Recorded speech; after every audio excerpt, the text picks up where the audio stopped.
Alhamdulillah wa salatu wa salam ala nabiyyina Muhammad wa ala alihi wa sahbihi wa sallam ma ba'd.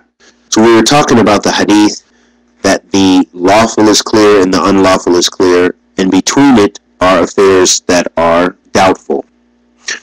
So we were talking about discussing doubtful matters, and that in accordance with the statement of the Prophet ﷺ, فَمَنْ اتَّقَى الشُّبَهَاتِ اسْتَبْرَى لِدِينِهِ وَعِرْضِهِ, that the person who fears or avoids those doubtful matters, things that they're not clear if it's halal or it's haram, that they safeguard their religion and their honor. Why? Because if you involve yourself in something that's doubtful, that you're not sure about, you will more than likely fall into that which is unlawful. And by avoiding it, you safeguard your religion. You haven't done anything unlawful. And number two, you've safeguarded your honor. Because if it's doubtful, then other people, if they see you involving yourself in it, then this, in the eyes of those people, this can lessen your honor and open you up to attacks of other individuals, people who misconstrue things that they see from you, or they could gossip, or all the other harms that can come about by individuals viewing you and having maybe possibly a false perception of what you've done, or just the fact that you are on the border of something lawful and unlawful that maybe is just not befitting of someone who is a believer.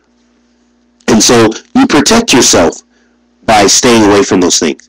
And as we were mentioning, by staying away from the doubtful matters, this is also a part of a very important fiqh principle called sadda dhariya, that which means it is closing the door of something, meaning to close the door from falling into something unlawful. So, for example, the person who, for example, avoids sitting alone with the opposite sex. Then if they avoid this practice, then they are safeguarding themselves from falling into fornication and those things which lead to fornications, because they're closing the door. They're making sure that that door is completely closed. This is what this is in reference to. So this is also, that's a qaida or a principle which the scholars have used this hadith as evidence to support this qaida, this very important principle.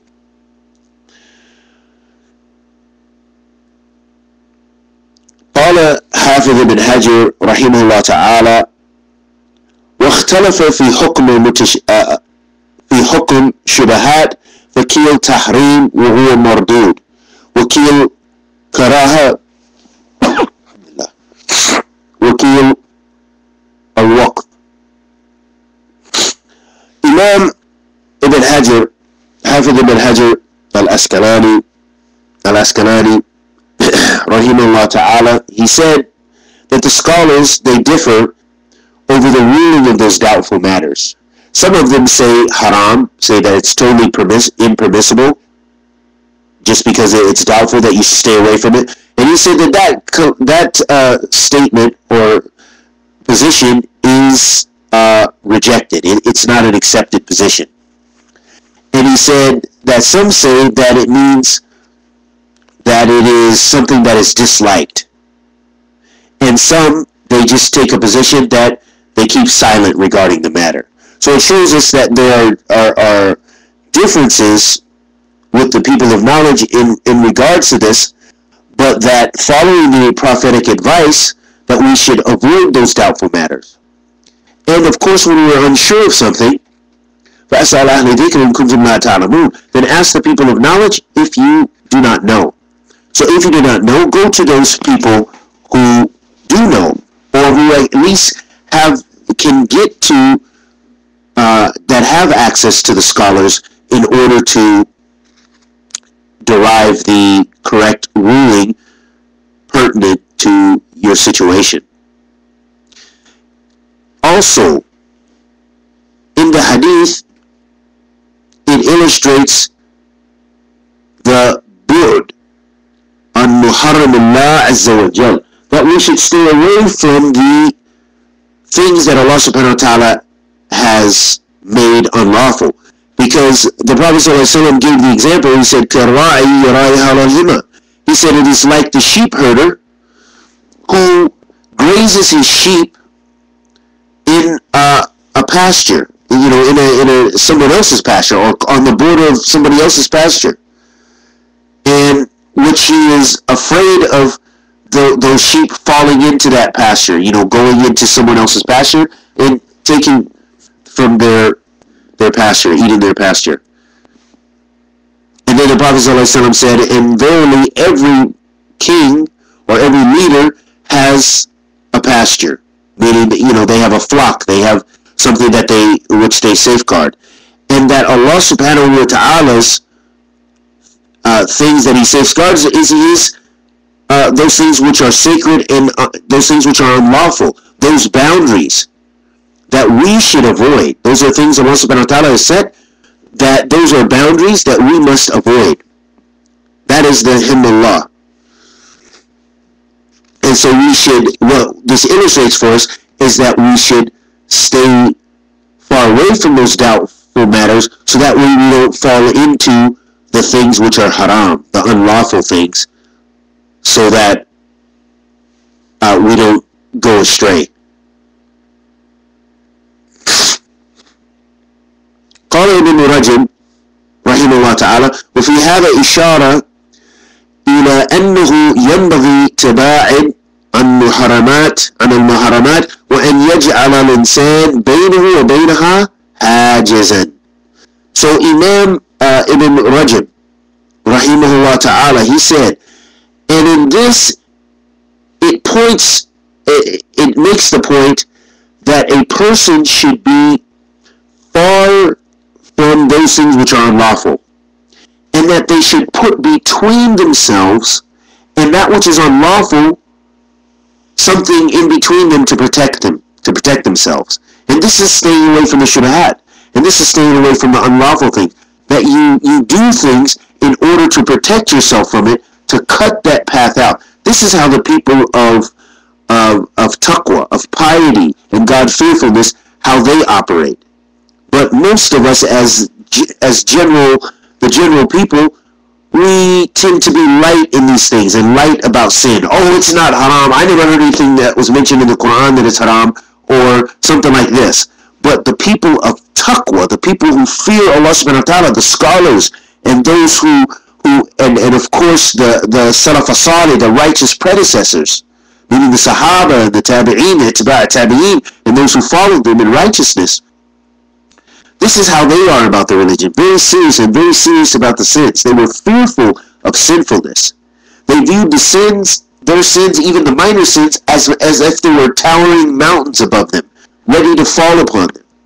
Whereas we're like the ones, we look at major sins as if they were flies, and we just swat them away. Oh gosh, I fell into that. Wow, I was looking at that yesterday. I drank some of that yesterday. I ate something that was haram the other day. Allah will forgive me. I don't have to wear hijab. Some women say, I don't have to wear hijab. It's basically my choice. Just lightly, even though Allah commands, makes a serious commandment, and the believing women, how they practice it in the emir, al-maratu al-awra, or kama qala sallallahu alayhi wa sallam, that the woman is the awra, she is her whole self should be covered. But yet, some women, Muslim women, will take it so lightly. Oh, I have a choice. It's no problem. I have a job. I'm a nurse. I'm this. I'm that. It's no big deal. So we look at the sins. We just swat them away. Major sins. Whereas the companions of the Prophet ﷺ and the early scholars, they viewed the minor sins like they were mountains, like they were destroyed. As if they were, that they were hypocrites. That's how they felt. They felt as if they were hypocrites. Whereas we do acts of hypocrisy and we feel like it's nothing. We Allah understand. May Allah subhanahu wa ta'ala guide us and forgive us of our sins. Ameen. And going to the last point in the hadith where the Prophet ﷺ referred to the heart.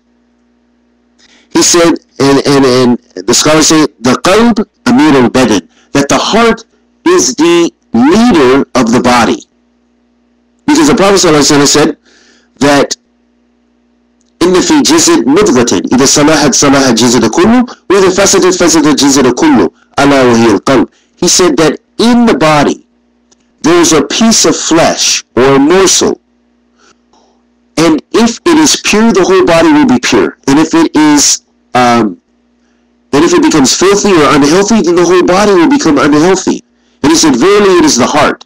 It shows us the relationship of the heart to the rest of our body, and the relation to the heart, our spiritual well-being, to our physical well-being.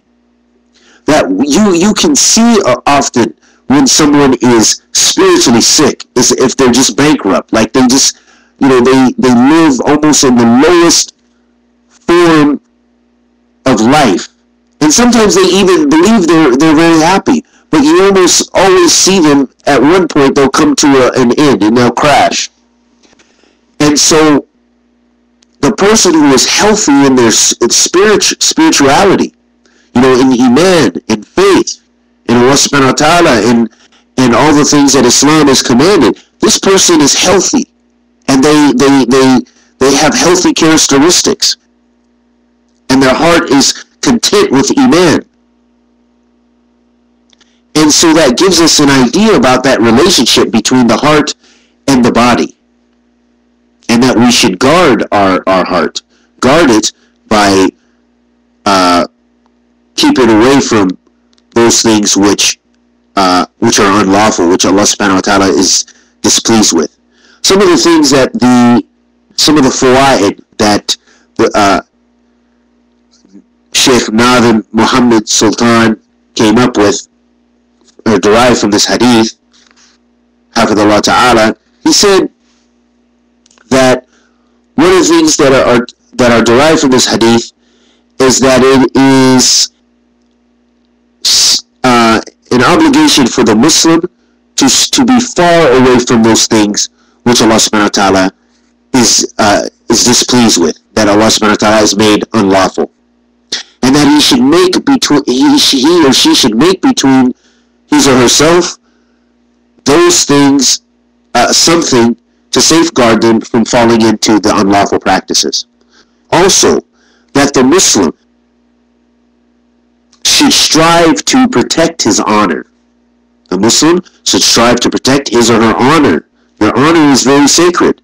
When people slander you, people speak ill of you, this is something serious, because a Muslim, that's a big part of who we are, is to be an honorable Muslim, to be on righteousness, and to be known for righteousness. Then other people they respect you. Even non-Muslims, when they see Muslims, for example, nightclubs or drinking or doing all kind of foul practices, they say, "Aren't you Muslim?"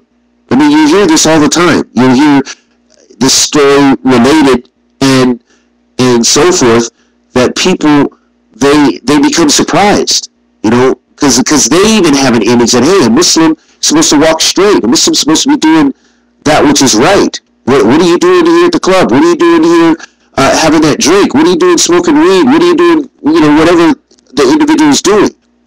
So a Muslim should strive to protect his or her honor, and to stay away from those things which are doubtful, and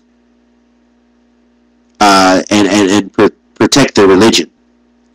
Also, another benefit is that this hadith is also evidence for the qaida sadda dhara'i ila al-muharramat, that this is evidence for the principle of closing the door to those things which are unlawful, and tahrim wasaya ilayha, and also the prohibition of the means to the muharram, the prohibition to the means of the muharram. And this also, under this comes another